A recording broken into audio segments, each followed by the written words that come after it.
오늘 저번 주 법회 편집하면서 내가 지금은 동의할 수 없는 말을 했어요. 말 잘못했죠. 말 잘못 자주 합니다. 절대 믿지 마십시오. 참고로 내가 사이도랑 인터뷰하면서 사이도가 워낙 내게 큰 도움이 되니까 이런 말을 한 적이 있어요. 사이도 같은 도반이 있어서 너무나 좋다. 너무나 행복하다. 너무나 크게 도움된다. 이렇게 사이도께 말씀드린 적이 있죠. 그러니까 사이도께서 아람만이 진정 도움되는 도반일 수 있다. 이렇게 말했어요. 도움 안 되는 부분이 전혀 없는 그런 도반이 될 수 있는 것은 아람뿐이라고 말하는 거죠.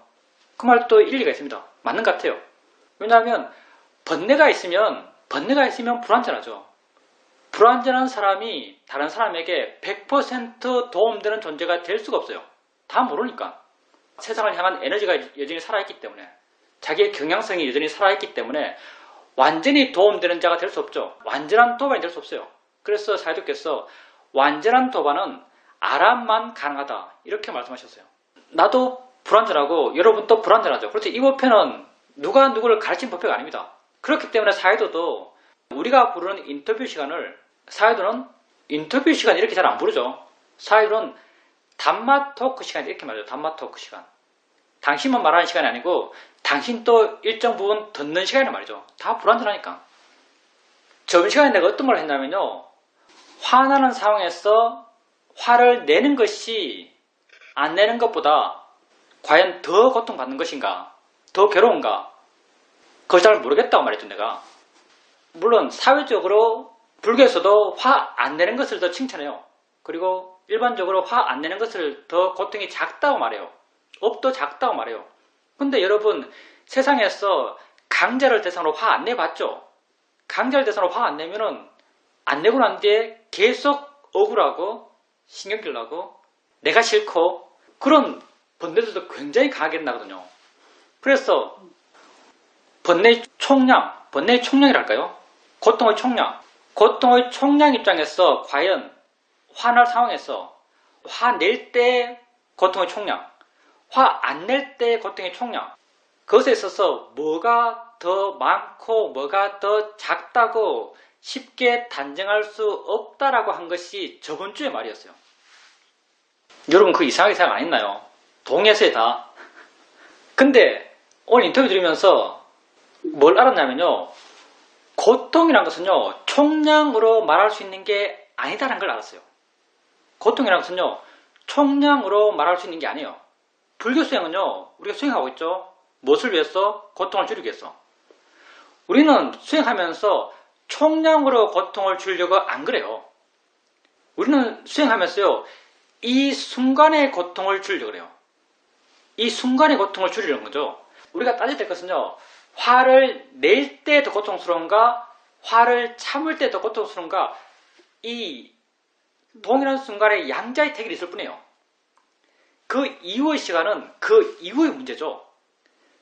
내가 다룰 수 있는 고통은요. 지금 이 순간 있는 고통만 다룰 수 있는 거죠. 그러면 이 순간 내가 화내는 것이 더 고통스러운가? 화 참는 것이 더 고통스러운가? 화내는 것이 훨씬 더 고통스럽습니다. 업이 크죠. 마음이 강해요. 그리고 이 순간 있는 이 고통은 내가 익숙하다면, 그리고 지혜 힘이 크다면 제어할 수 있어요. 내가 다룰 수 있는 거죠. 고통을 줄이는 방향으로 내 상황을 바꿀 수 있어요. 화내? 마음이네? 마음이 하네? 여러분 화났을 때 물론 화를 참으려고 그럴 것이고 화를 안 내려고 하겠죠. 그렇지만 내가 화났다 생각하고 상황에서 화를 억제하려고 하기 때문에 마음에서 막 터질 것 같죠. 그렇게 화났을 때 마음이 화낸다라고 한번 보세요. 마음이 화내라고 한번 보세요. 마음을 자기와 동시하지 않아 한번 보세요. 물론 이게 수행 과정에서의 많은 이해들이 필요하지만 계속 여러분이 마음이 하네, 화내, 대상이네, 자연이 이치네, 지가 하네 이렇게 화의 마음을 봐 나가다 보면요. 어느 순간부터 알게 모르게 조금씩 그런 지혜가 쌓여갑니다.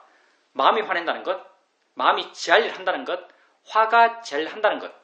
그리고 화났을 때 마음이 화낸다고 어느 순간 이해가 돼요.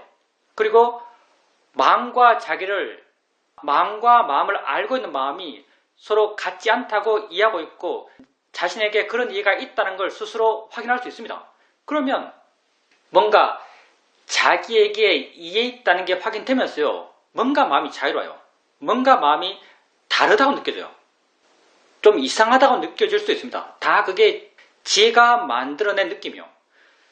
지금 있는 이 화, 이건 내가 다룰 수 있어요. 이 화를 통해서 고통받는 것, 이 화를 통해서 고통받는 것은요, 나로 하여금 이 화를 내게 했던 어떤 사람, 어떤 상황이 아니에요. 이 화를 통해서 고통받는 건요, 누구 때문인가? 나 때문이죠. 왜? 나는 할 수 있는 것을 못하고 있거든요. 할 수 있는 것을 못해서 고통받는 거예요. 내가 할 수 있는 것을 못해서 고통받는데 누구를 원망할까요? 세상을 원망할까요? 그 사람을 원망할까요? 원망할 것은 나를 원망할 뿐이죠.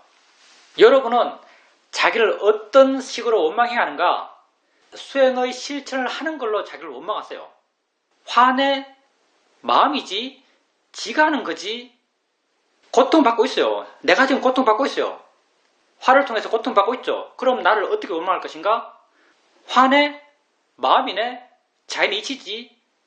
화가 화내네. 그렇게 보는 걸로 자기를 책짓질하십시오. 고통받는 것은 나 때문이에요. 왜? 내가 할 수 있는 걸 못하는 것이거든요.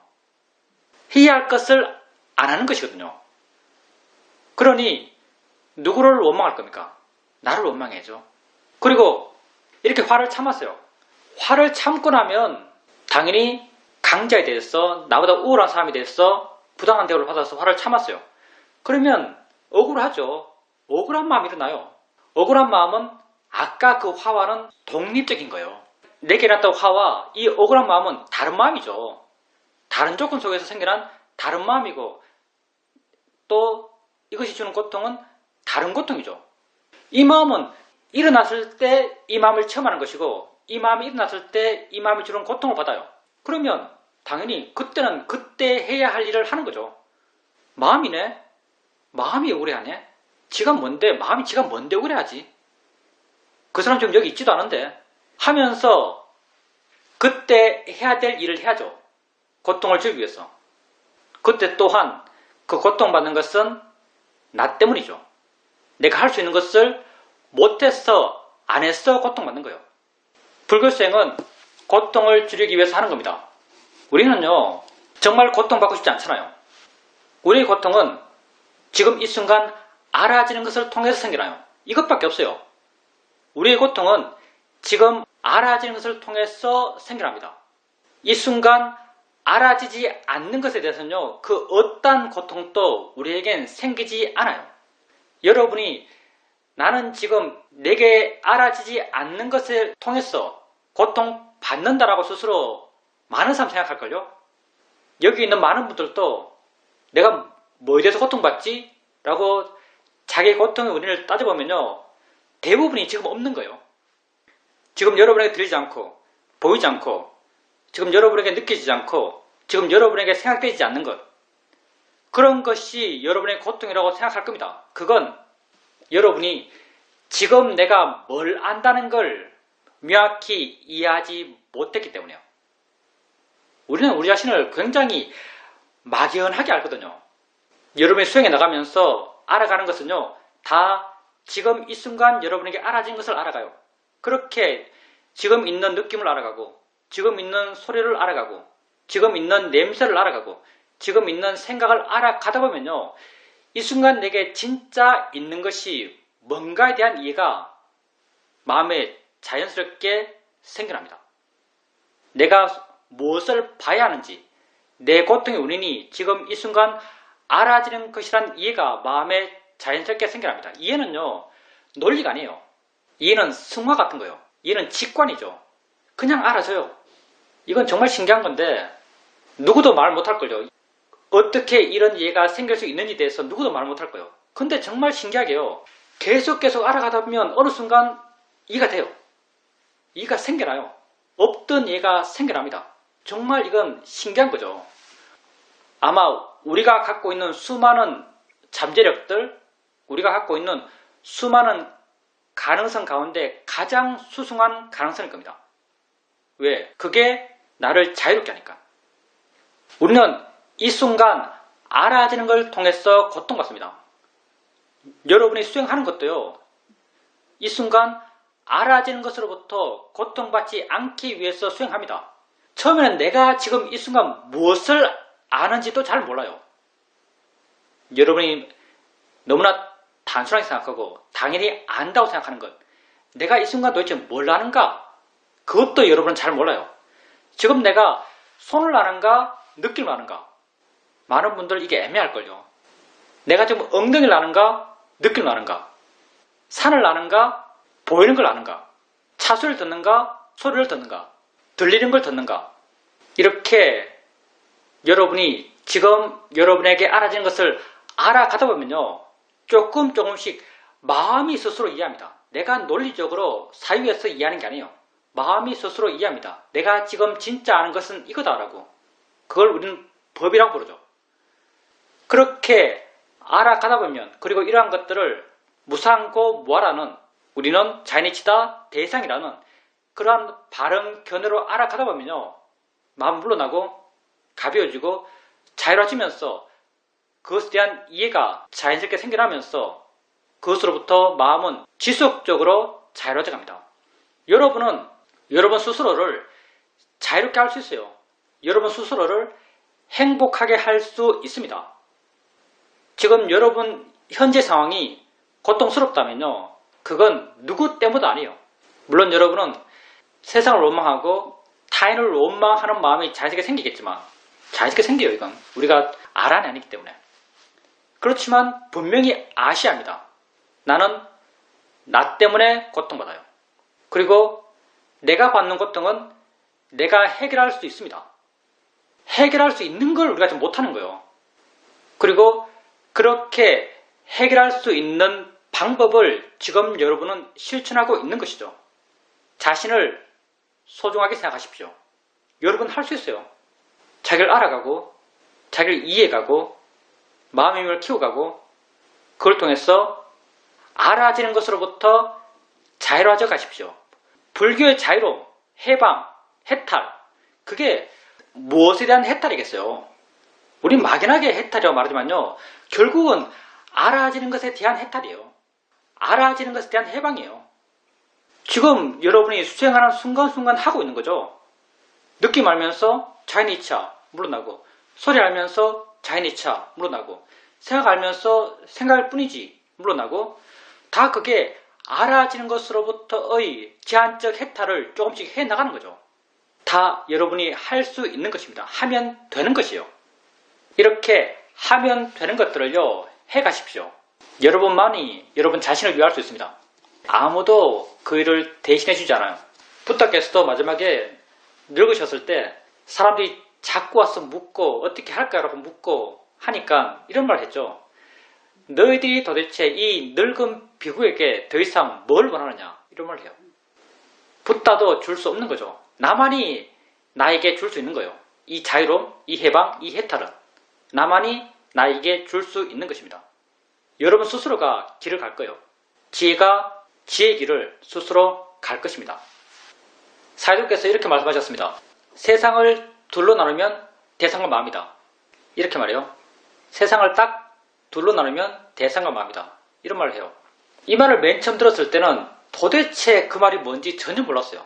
사이도는 상세 설명을 항상 안 하시죠. 상세하게 설명 안 하세요. 한참 시간이 지나고 수행하면서 조금씩 이해가 나갔죠. 세상을 둘로 나누면 대상과 마음입니다. 대상과 마음, 그게 만나서 되는 게 뭐예요? 대상과 마음이 만나서 되는 게 뭘까요? 대상과 마음이 만나서 되는 것, 그게 암이죠. 암. 보여준 것과 보는 것, 보여준 대상과 보는 마음, 이게 만나서 되는 것, 봄이죠. 봄을 어떤 대표적인 동사를 쓰면 알이라고 할 수 있죠. 알을 대동사로 쓸 수 있겠죠. 봄이 돼서. 소리, 들려지는 소리와 듣는 마음, 이게 만나서 되는 게 들음이죠. 이것 또한 알미죠. 느껴지는 것과 느끼는 것이 만나서 되는 것, 느낀다. 이것 또한 알미죠. 그러니까 세상은 알미예요. 나의 존재는 알미죠. 모든 알미, 대상과 마음으로 이루어져 있기 때문에 사도께서 세상을 둘로 나누면 대상과 마음이다 이렇게 말하는 거죠. 저번 시간에 내가 말하다가 이런 말 해도 되나라는 생각이 들었는데 말하다가 이건 안 되겠네라고 말을 감춘 말이 있어요. 말을 멈춘 말이 있죠. 사실 그 말이 뭐였냐면은 옛날에는 내가 기초수행 법문하면 기초수행 법문 하면서 하는 내용 자체가 내 마음에 어떤 감동을 줘요. 내 마음에 느낌을 줘요. 그래서 기초수행 법문을 하면 수행이 자연스러워졌고 그걸 통해서 이익됨이 있었고 지혜적 느낌을 갖게 되고 그렇게 됐거든요. 기초수행 법문을 정말 많이 했고 많이 하면서도 별로 지겨워하지 않았어요. 근데 요즘은 좀 안 그래요. 요즘은 기초수행 법문을 하는 게 별로 재미가 없어요. 그리고 법문하는 것도 옛날에는 정말 법문하는 게 되게 큰 도움이 됐습니다. 법에 대해서 말하는 게 정말 큰 도움이 됐어요. 그리고 수행해서 알았던 것에 대해서 법문하면서 실제적으로 더 깊이 이해한 것도 정말 많았어요. 그래서 법문하는 게 정말 내게 큰 도움이 됐죠.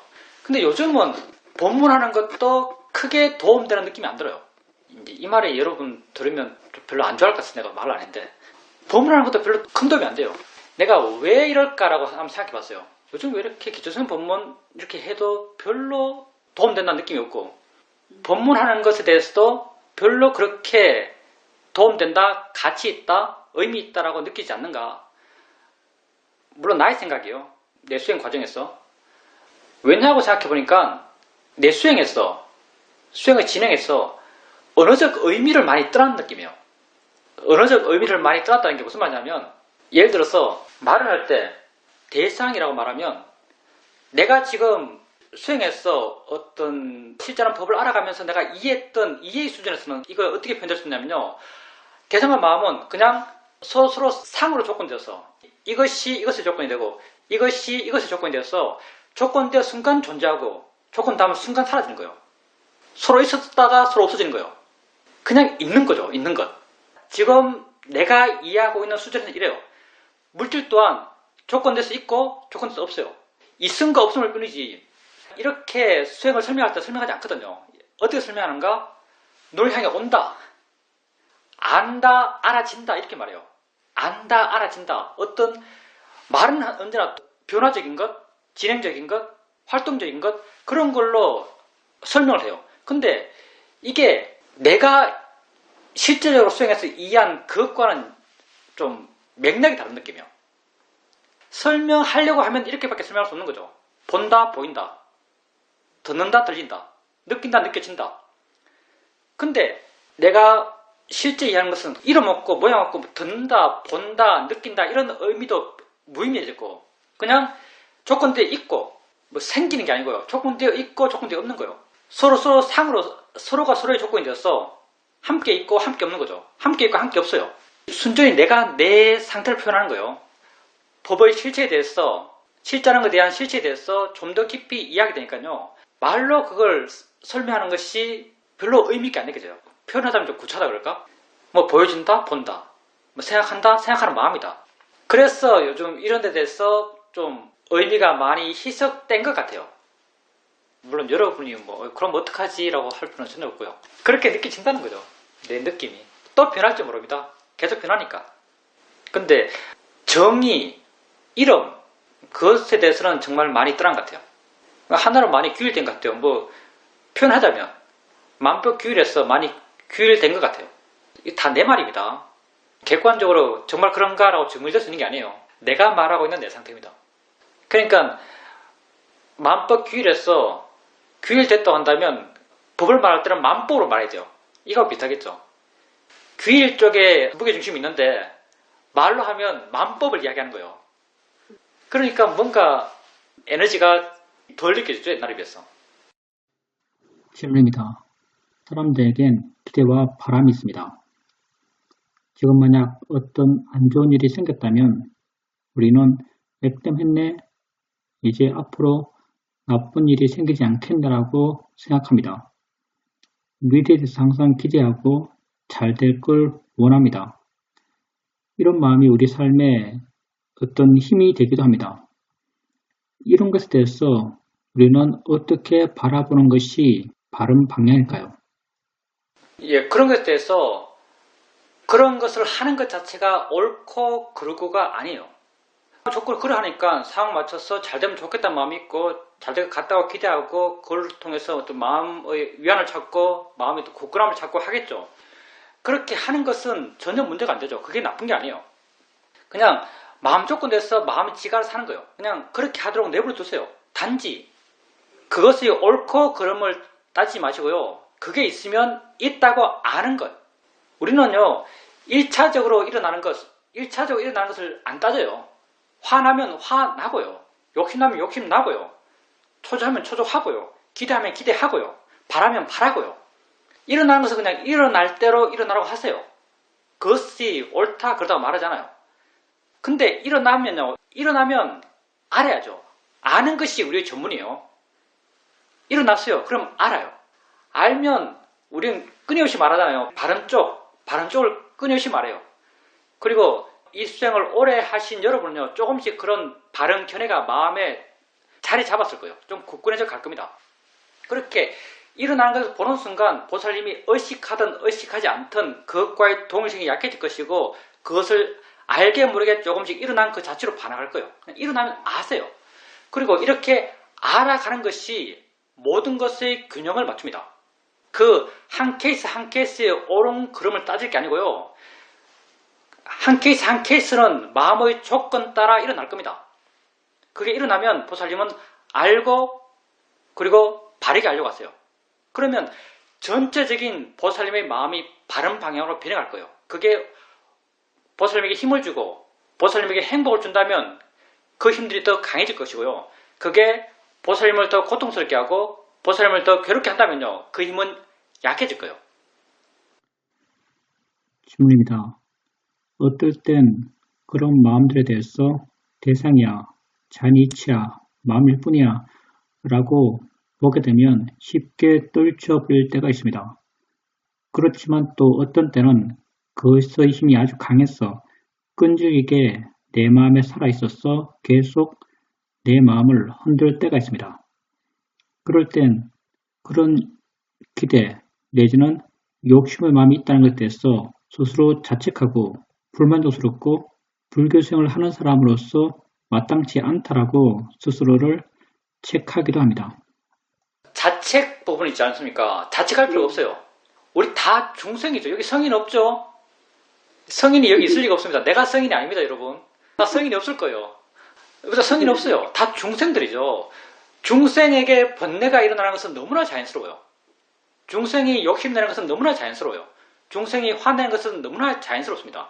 보살님이 불자로서 수행자로서 화내지 않는 자신, 욕심내지 않는 자신을 기대한다면요. 그 기대 자체가 잘못된 거예요.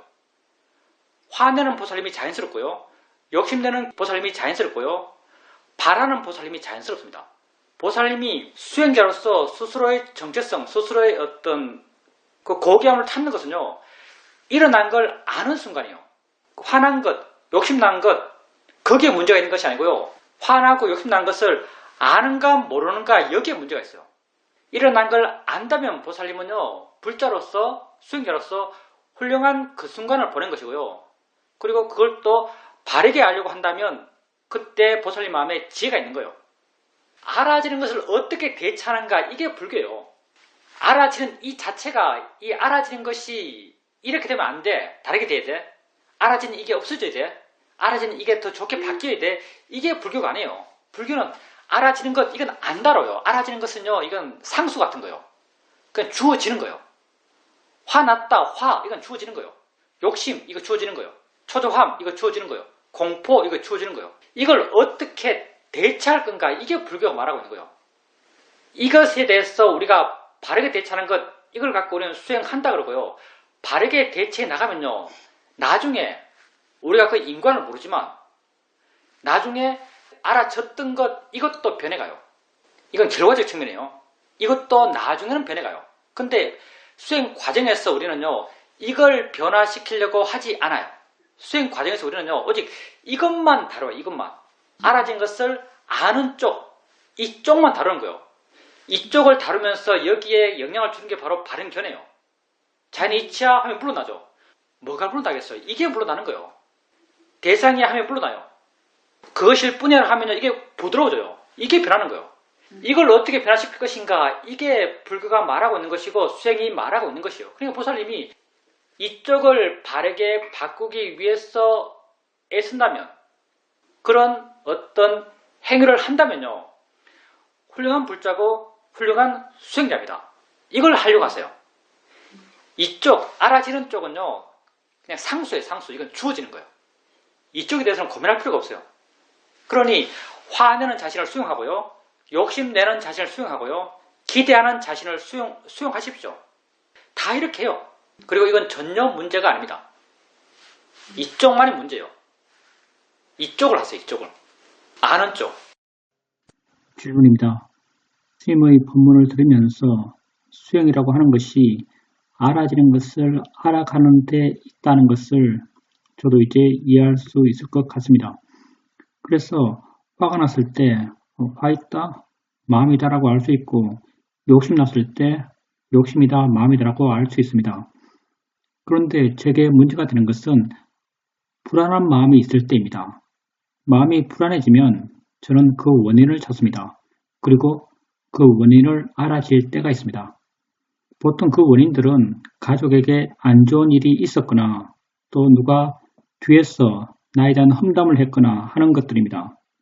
이렇게 불안한 마음이 있을 때 그 순간 직접 체험하는 것은 아니지만 내가 보지 못하는 곳에서 가족에게 안 좋은 일이 있거나 누가 나를 험담한 일이 있었다는 것을 나중에 알게 될 때가 있습니다. 그래서 불안한 마음이 있으면 좀 안절부절 못하는 경향이 있습니다. 이런 불안한 마음에 대해서도 수행의 대상으로서 봐나가야 하는 것인지, 아니면 또 어떤 다른 대처하는 방식이 있는지 알고 싶습니다. 당연히 보살님이 겪는 그 문제는요, 수행으로 해결하셔야죠. 그리고 보살님 말씀을 그대로 따라서 보면요, 여러 가지 이유가 있겠죠. 보살님이 어떤 신통이 있을지 모르겠어요. 근데 비상식적인 것, 알 수 없는 영역은 빼고요. 우리 영역이 아니니까 알 수 없는 것. 보살님이 살아오면서 여러 가지 체험 속에서 그런 믿음이 생긴 것 같아요. 마음의 고통이 곧 병이니까 우리 마음의 고통은 믿음에서 출발해요. 보살님 경우는 이런 거죠. 마음이 불안해요. 믿는 거죠. 보살님은 마음이 불안하면 어디에서 또 안 좋은 일이 있는 것 같은데, 애가 문제인가? 남편이 문제인가? 그 친구가 나를 욕하고 있을 텐데, 보살님은 알게 모르게 마음이 불안하면 어디에서 뭔가 내가 원하지 않는 부정적인 무슨 사건이 발생했어. 그 발생한 것이 내게 지금 영향을 주고 있어 라고 믿는 거예요. 믿으면 정말 이렇게 작용해요. 그리고 이런 믿음은 일종의 마음의 프로그램이에요. 정말 보살님이 이런 믿음이 있다면요, 옆에서 누가 네가 그걸 어떻게 하냐, 그 절대 그렇지 않다, 잊지 말아라 라고 옆에서 아무리 말해도 상식이 안 통하는 분야거든요. 마음은요, 상식이 안 통하는 분야예요. 지가 알아서 조건 지어서 지가 알아서 프로그램을 만들어요. 여러분도 어떤 사람 마음속을 보면 어떻게 저럴 수 있지라고 이해되지 않는 사람 많아요. 공황장애, 어떻게 엘리베이터만 타면 그렇게 물에 빠져서 공황장애 걸린 사람이 이렇게 느낀대요. 엘리베이터 타면은 꼭 물속에 빠져서 숨이 안 쉬어지는 그런 공포를 느낀다거든요.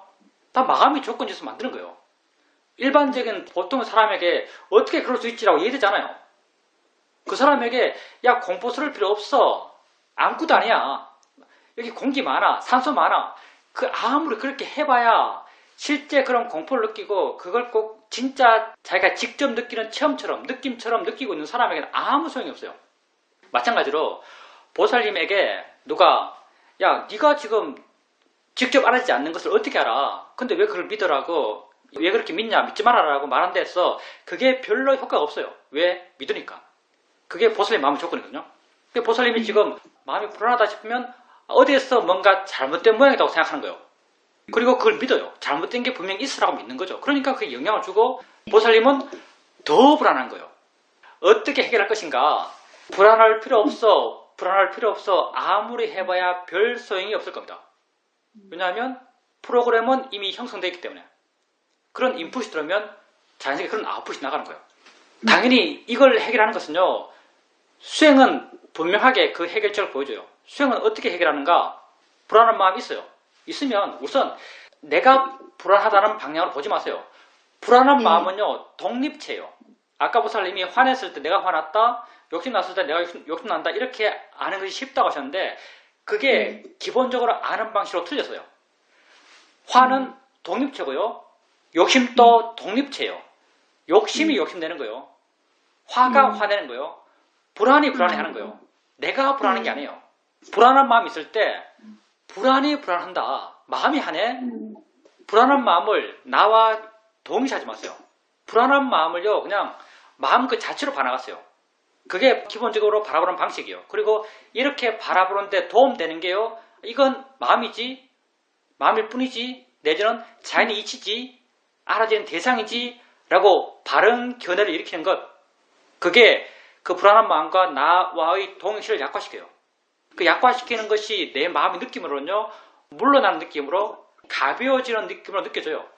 그렇게 보살님께서 불안한 마음이 있을 때 불안한 마음을 마음으로, 대상으로, 자연의 이치로 이렇게 알아가면서 조금 물러나고 조금 가벼워지고 조금 부드러워져 가요. 근데 이 물러남, 가벼워짐, 부드러워짐, 이런 마음의 변화가 의미하는 게 뭐냐면요, 조금씩 불안한 마음이 있어도 상관없어라는 어떤 마음의 자세가 생겨나요.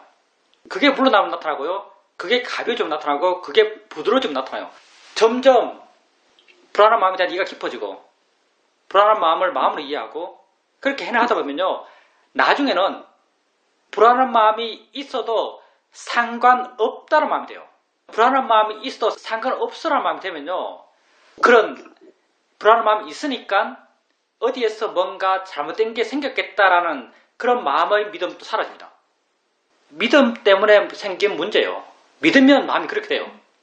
그리고 어디에서 잘못된 게 생겼겠다 하면요, 보살님 마음은 더 불안해져요.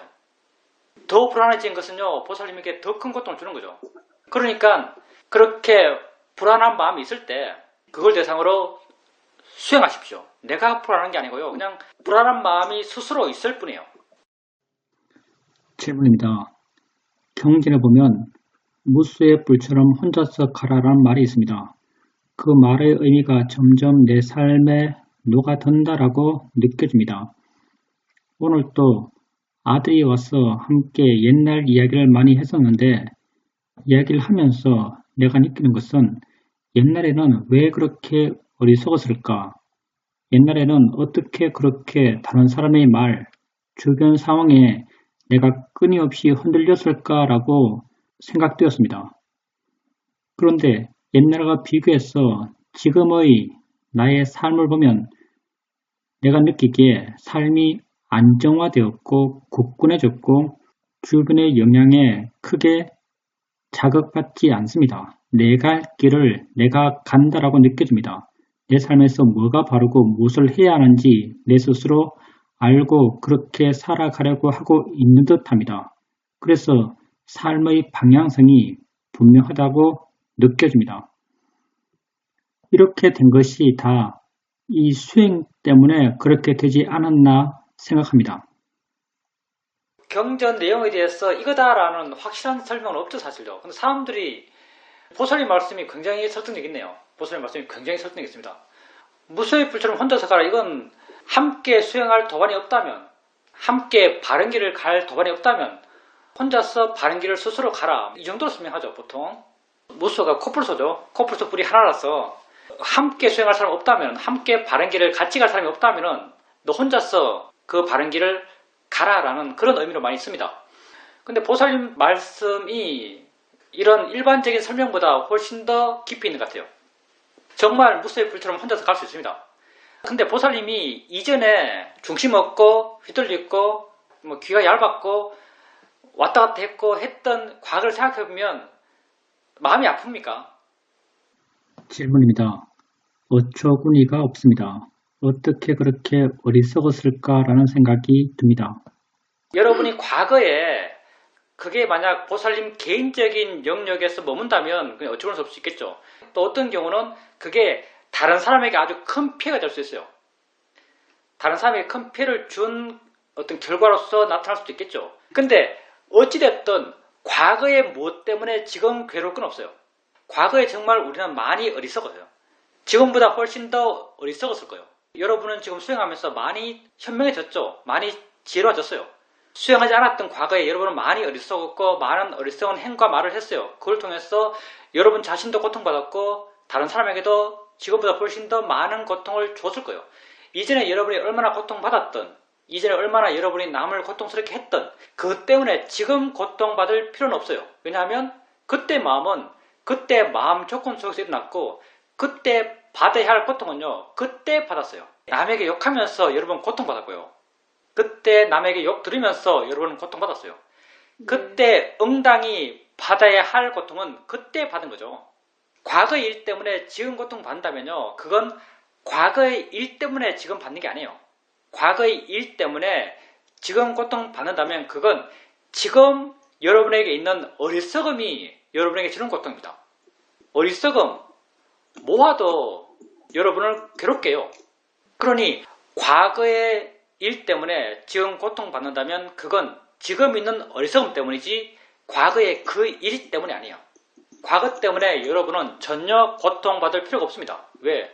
마땅히 받아야 할 고통은 그때 이미 다 받았어요. 그리고 수행을 해가면서 우리는 점점 삶이 분명해져요. 왜냐하면 수행을 해가면서 여러분의 삶이 분명해진다는 것은요, 여러분은 수행을 하면 할수록 이 순간 내가 무엇에 마음을 둬야 하는지, 그리고 그것에 대해서 어떤 마음을 가져야 하는지에 대해서 분명해져요. 내 마음이란 건 여러분 마음이 뭐예요? 여러분 마음이 있죠? 여러분 마음이 뭘까요? 여러분 마음은요, 오직 대상이 있어서 나타난 거예요. 마음이 상존하는 게 아니죠. 마음이 상존한다면 이건 불교가 아닙니다. 이건 힌두로 가야겠죠. 아타가 되는 거죠. 아타. 마음이 상존하는 게 아니에요. 여러분 마음은요, 대상이 있어서 있는 거예요. 그럼 이 마음이 하는 게 뭐죠? 대상을 향해 반응하는 것이에요. 여러분 마음이라는 것은요, 대상을 향해서 반응하는 것, 이 반응 가운데 아는 것도 있고 화내는 것도 있고 향하는 것도 있고 뭐 집착하는 것도 있고 뭐 의도하는 것도 있고, 대상을 향해서 반응하는 것, 이게 여러분 마음이에요.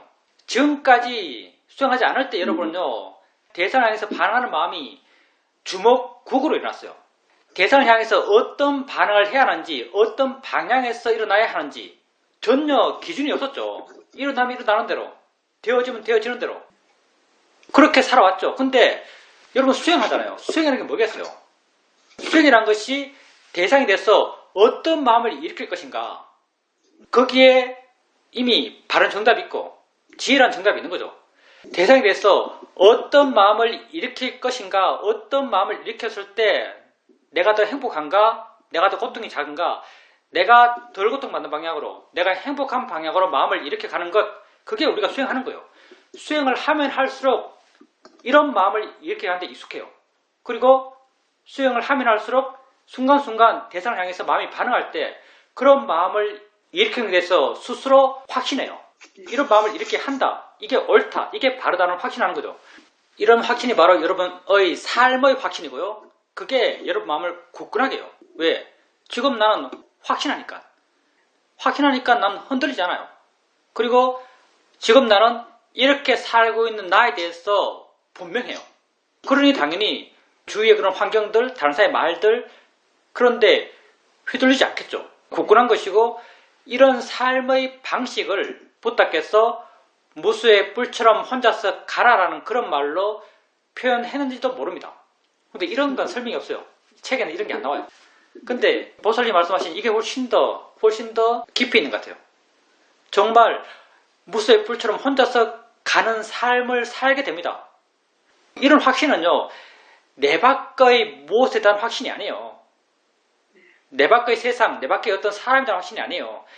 나 자신의 현재에 대한 확신이에요. 나의 지금에 대한 확신이죠. 그래서 나는 분명해요. 그러니 이 상태, 나의 지금에 대한 분명한 확신이 있는 이 상태의 마음을 무수의 뿔처럼 혼자서 간다라는 그 말로 표현될 수도 있는 마음 상태 같습니다. 질문입니다. 위파사나 수행은 많은 경우 수행을 하는 건지 안 하는 건지 수용의 결과가 있는지 없는지 잘 모르겠다는 생각이 많이 드는 과정입니다. 그런데 가랑비에 옷 젖는다고 하듯이 스님의 법문을 듣고 말씀하신 것처럼 실천하려는 노력을 해 나가면서 알게 모르게 조금씩 내 마음과 내 삶이 변해갔던 것 같습니다. 왜냐하면 지혜가 스스로 생겨나기 때문에요. 보살님이 수행해 나가는 과정에서 이해가 생겨나요. 이런 이해가 내가 사유에서 논리적으로 이렇다라고 내게 분명히 알아지는 그런 형태가 나타나지 않아요. 그냥 마음의 에너지로서 해나가는 과정에서 나도 모르게 생겨나요. 이런 지혜들이 나도 모르게 생겨나기 때문에 이런 지혜가 있음으로써 어떤 내 삶의 태도들, 내 마음의 조건들 그런 것들이 바뀌어가죠. 바뀌어가도 난 바뀌어간지 몰라요. 근데 한참의 시간이 지나면 많이 변했을 때 내 스스로 알게 되죠. 아, 내가 참 많이 변했구나. 이런 것이 내게 생겼구나. 없던 것이 이렇게 있게 되었구나라고 변화한 자신을 보게 됩니다. 우린 욕심이 많은 사람이잖아요. 다 같이. 우리 수행이 이런 측면에서 정말 매력이 없어요. 뭔가 확실하게 잡아지고 확실하게 있다고 말할 수 있고 확실하게 남에게 자랑할 수 있는 뭐가 없어요. 우리는. 은근하게 생겨나고 있는지도 모르고 변화해도 변한지 모르고 좀 지나면 변했네라고 생각되고 변했네라고 생각될 때는 이미 변했기 때문에 변한 것도 별로 대단하게 생각되지 않아요. 그래서 굉장히 밋밋하게 수행하는 것 같아요. 정말 좀 밋밋한 수행이 같죠. 근데 본질적으로 나를 바꾼다. 이런 기준에서 보면요. 여러분이 하고 있는 일생이 훨씬 더 강력합니다. 왜냐하면 매 순간순간 변하기 때문에. 어떻게 보면요. 내가 수행해서 강한 무엇, 분명한 무엇을 얻는 것 이게 겉으로는 분명해 보이지만 결코 강력한 것이 아닐지도 몰라요. 지혜가 스스로 생겨난다는 것. 우리가 수행해 나가고 나를 알아가고 발음견을 일으키고 이걸 하루하고 이틀하고 3일하고 한 달하고 6개월 하면요. 알게 모르게 나도 모르게 얻어지 않았는데 노력하지 않았는데 어떤 일이 생겨나요. 이것도 한번 생각해 볼 필요가 있어요. 노력하지 않았는데 기대하지 않았는데 어떤 일이 생겨나요. 기대하지 않았고 노력하지 않았는데 어떤 일이 생겨났고 이런 이해가 내 마음의 조건을 바꿔요. 기대하지 않았고 노력하지 않았는데 마음이 변한 거죠. 그럼 이런 변화는요. 본질에 가까운 변화라고 할 수 있어요. 왜? 그냥 변한 거거든요. 내가 어떤 일을 하고 싶어하고 노력하고 자료를 찾고 사유해서 어떤 일을 했어요. 이건 짠에 산 이해죠. 내가 만들어낸 이해를 할 수 있어요. 표현하자면 내가 만들어낸 이해를 할 수 있어요. 자연스럽게 생겨난 이해가 아니에요. 여기에 반해서 우리의 이해는요. 그냥 알아가고 하는 동 마는 동 관심 있고 내게 마음 두고 봄, 들음 알아가고 가끔 자연의 시다 대상이다 내가 아니지 일뿐이지 하면서 해나가요. 그런 과정에서 내가 그 일을 하려고 하지도 않고 그 일가 일어날 거라고 기대하지 않고 그런데 일어나요. 이거는 본질에서 나타난 이해라고 말할 수 있을 겁니다. 당연히 나를 본질적으로 바꿀 수 있는 이해는요. 이런 이해죠. 나도 모르게 나타난 이해. 나타나도 나타난 줄 모르는 이해. 내가 나타난 줄 모르더라도 이 이해는 나를 바꿉니다. 질문입니다. 주말에는 토요일, 일요일 영상 법회가 있습니다. 그래서 오늘 같은 경우 아침에 일어나자마자 든 생각이 오늘 법회가 있으니까 컨디션 관리를 잘 해야겠더라고 생각했습니다. 그래서 깨어있으려고 그랬고 알아차림 하려고 그랬고 바른 견해를 일으키려 했습니다. 그렇게 알아차림이 이어지고 마음에 힘이 있다 보니까 번뇌가 없다라고 알았습니다. 스님이 오늘 법문에서 화의 마음, 욕심의 마음이 독립체다라고 이렇게 말씀하셨습니다. 그런데 나는 오늘 같은 경험을 하면서 마음이 이어진다라고 느껴집니다. 아침에 그렇게 마음을 먹으니까 이어서 알아차릴 마음이 있고 번뇌 없음의 마음이 있고 바른결의 마음이 있고 이렇게 계속 이어지는 것이 아닐까라고 생각됩니다. 그게 표현상 문제죠, 사실은요. 이어졌다고 말한다면, 표현한다면요, 그건 원인 결과 이어짐이겠죠. 앞마음을 원인으로 뒷마음이 생겨나겠죠. 우리 모든 마음은 원인 결과를 이어지고 있어요. 그렇게 원인 결과의 측면에서 보면 이어졌다고 표현해도 맞죠. 근데 이제 원인과 결과를 이어졌다 하더라도 그 원인과 결과는 독립체예요. 왜냐하면 마음은 다르니까, 다른 마음이니까. 그런 측면에서 또 독립체라고 할 수 있는 거죠. 그래서 이어졌다라고 하더라도 틀린 말이 아닐 것이고 독립체라고 하더라도 틀린 말이 아니에요. 상황 따라 쓸 수 있겠죠. 근데 내가 아까 그 말을 했던 상황, 그 문맥은 주되게는 나와 그 마음이 다르다, 그런 입장을 드러내기 위한 말들이었어요. 그 마음을 나라고 생각하지 말아라. 내가 화낸다, 내가 뭐 불안하다, 그렇게 보지 말아라. 그런 입장을 드러내고 싶어 했기 때문에 독립체라는 말을 썼죠. 독립체라는 입장에서 그걸 말을 했죠. 어떤 측면에서 그 진행을 보는가에 따라 다른 거죠. 하나하나를 떼고 보면 독립체고요. 그것을 연결적 측면에서 보면 원인과 결과니까 원인과 결과의 측면에서는 이어짐이라고 말할 수도 있습니다. 그리고 이제 보살님 말씀 가운데 이제 번뇌가 없었다. 사실은 번뇌가 없었다는 말은 약간 과장이에요. 보살님에게 알아질 만한 번뇌가 없는 거예요. 우리가 번뇌가 없으면 그게 곧 열반이죠, 사실은. 열반이 딴 것 아니에요. 번뇌 없음, 그게 바로 열반이에요.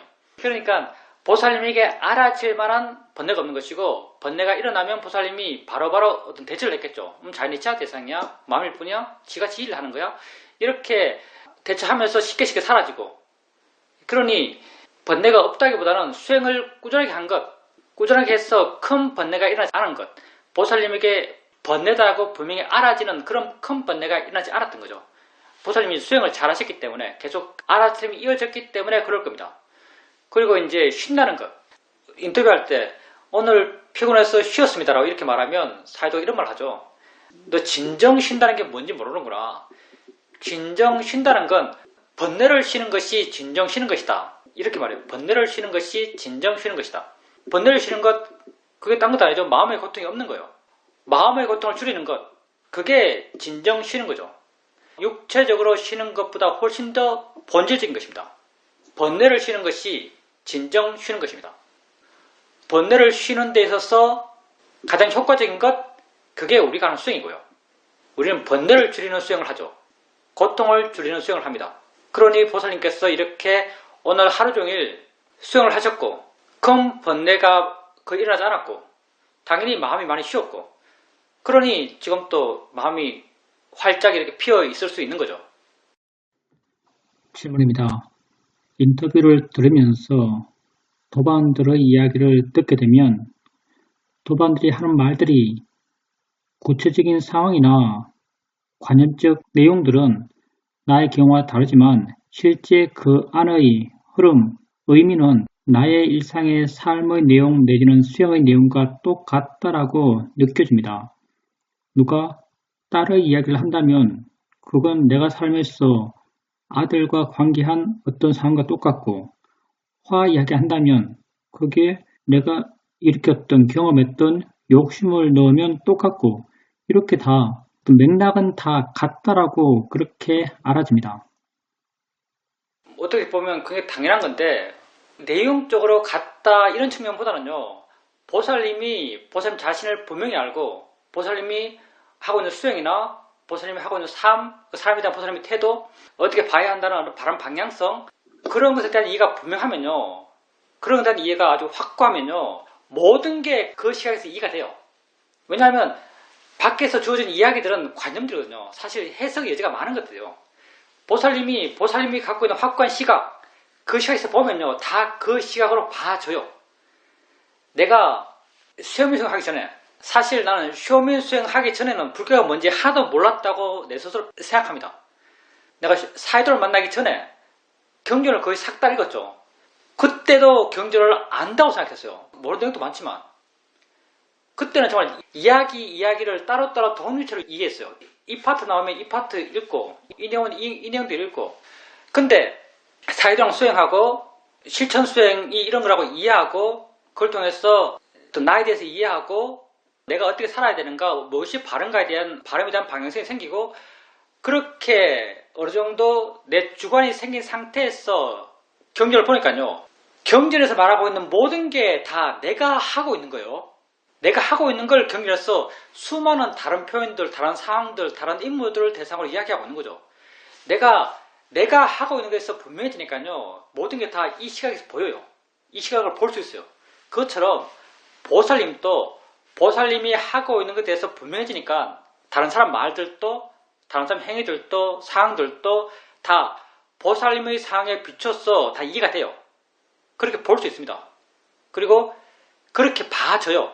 왜냐하면 보살님이 자신을 그런 식으로 보면요. 당연하게 보살님은 세상도 그런 시각으로 봅니다. 다른 이도 그런 시각으로 봐요. 그런 시각이 일반적 시각이 돼요. 기본적으로 다 대상을 알아가는 시각이거든요. 딴 것 없어요. 대상을 알아가는 시각이에요. 당연히 다른 것도 그런 시각으로 보게 되고, 그래서 그런 시각으로 봄을 통해서 자신을 그렇게 봤을 때 생각했던 그런 분명함이 세상을 그렇게 봄을 통해서도 분명해집니다. 질문입니다. 그렇게 이해하고 있으면 되는 건가요? 자기를 분명히 보려고 하면 돼요. 나를 바르게 보려고 하면 됩니다. 그러면 다른 사람과 다른 사람 이야기들, 세상에 대한 어떤 시각들, 그런 것들은 그냥 따라오는 거예요. 보살님에게 있는 건 자기 자신이에요. 다른 건 다 관념적 이야기죠. 세상엔 나뿐입니다. 이게 너무나 이기적인 말 같지만 실제 세상은 나뿐이에요. 여러분이 남을 어떻게 알아요? 여러분은 나는 내 앞에 있는 이것도 사실은 뭔지 몰라요. 내가 이렇다라고 생각하는 걸 아는 거죠.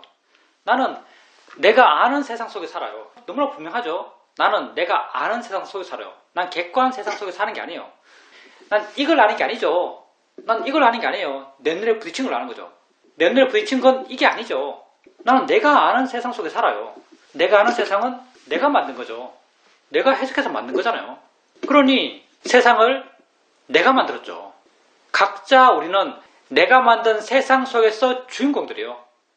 너무 남과 비교하면서 왜소해질 필요 없습니다. 세상에서 비교하면 나보다 대단한 사람 다 많죠. 근데 내 안으로 들어오면 내가 세상이에요. 그리고 이게 정말 내가 사는 세상이에요. 내가 곧 세상입니다. 그리고 이 세상에 대한 가치도 내가 부여한 것이고, 가치 따라 고통받는 것도 내가 고통받는 거예요. 내가 만든 세상 속에서, 내가 부여한 가치 속에서 내가 고통받고 괴로운 건 너무나 불합리해요. 내가 주인공인데, 내가 천상천하 유아 독존인데 너무나 불합리한 거죠. 내 세상이고 내 가치인데 내가 고통받아요. 이 고통에 해결책이 없는가? 있습니다. 이 수행이 보여주고 있잖아요. 이 수행이 어떻게 하면 나의 세상, 나의 가치 속에서 고통받지 않을 수 있는가를 보여주고 있습니다. 나의 세상, 나의 가치 속에서 어떻게 하면 행복할 수 있을지를 보여주고 있어요. 알아지는 것을 아세요. 그리고 바르게 아세요. 끊임없이 알아지는 것을 알면서 바르게 알아갔어요. 그러면 여러분이 알든지 모르든지 이해는 생겨나고, 이런 이해는 나를 자유롭게 합니다. 내 스스로 만족할 수 있는 자신이 되어 나갑니다. 나를 고통스럽게 하는 것도 나 자신이고, 나를 자유롭게 할 수 있는 존재도 나 자신뿐입니다. 스스로를 방치하지 마세요. 놓아두는 것은 방치하는 거예요. 행복할 수 있는 자신을 방치해서 괴롭게 하는 거죠. 스스로를 방치하지 마세요. 행복의 길, 고통 없음의 길로 자기를 인도해 가기를 바랍니다.